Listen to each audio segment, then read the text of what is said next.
Hello guys, welcome to vlogs. Dahil malapit na po ang eleksyon, ay gusto ko pong ngayon turuan kung paano malaman ang inyong present number. Kayo ba ay hindi nyo alam ang inyong present number? Napakadali lang po.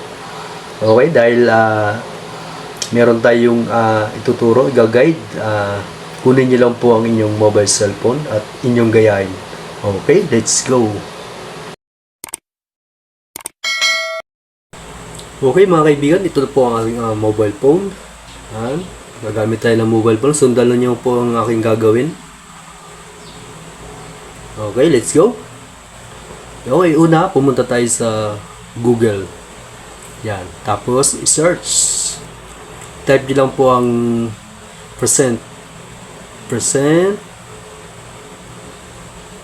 finder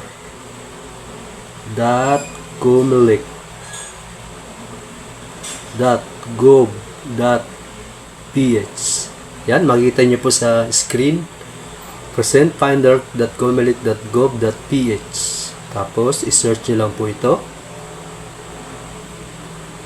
Yan, makikita nyo po dyan yung percent finder, online searching of voter percent. Tapos, disclaimer, i-click nyo lang po ang continue. Yan, makikita nyo po dyan yung location, kung kayo po ay nasa local or sabihin nasa Pilipinas tayo. Tapos yung pangalawa, kung kayo ay overseas o nasa ibang bansa. Yan, pumunta lang tayo sa local dahil nasa Pilipinas tayo. Yan, makikita nyo dyan yung first name, middle name, last name, tapos ang date of birth, kung saan po kayo nakarehistro. Tapos ay kung saang municipality kayo. Yan.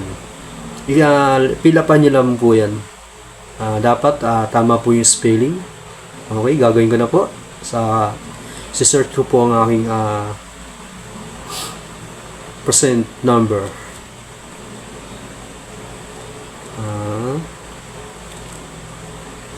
Tapos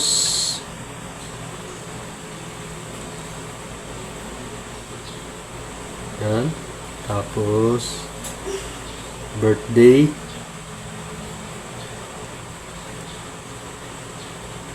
Click nyo lang yung buwan. Tapos date. Tapos kung anong year.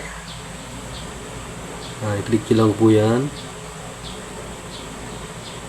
Kung anong taon tayo pinanganak. Yan. Tapos ganun lang mo po. Patapos yung ilagay lahat. Tapos search. Yan, ito pa. Kung saan kayo nakarehistro. Kung saan probinsya. Yan, makita nyo lahat ng province. Lahat ng probinsya, kung kayo taga Marinduque man or saan man lugar. Tayo ay nasa Laguna ngayon. Naka-alphabet naman siya. Alphabet. Natin ang Laguna. Yan. Tapos, siyempre, select of province. Tapos, kung saan municipality or city. Yan. Tapos yan, pag kayo na check nyo kung okay na. Date of birth, mali yung birth, kailangan tama yung ko. Pwede nyo i-manual type. Yan.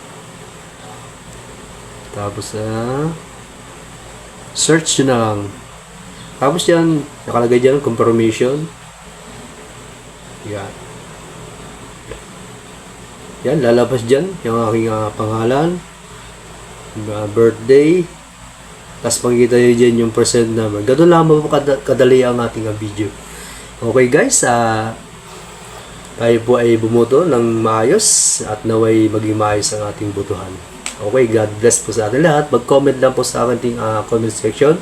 Ilalagay ko rin po sa ating comment yung link na pwede nyong buksan para kayo po ay hindi na mag-type. Okay? Mag-comment lang po at maraming salamat po sa panonood. Thank you for watching.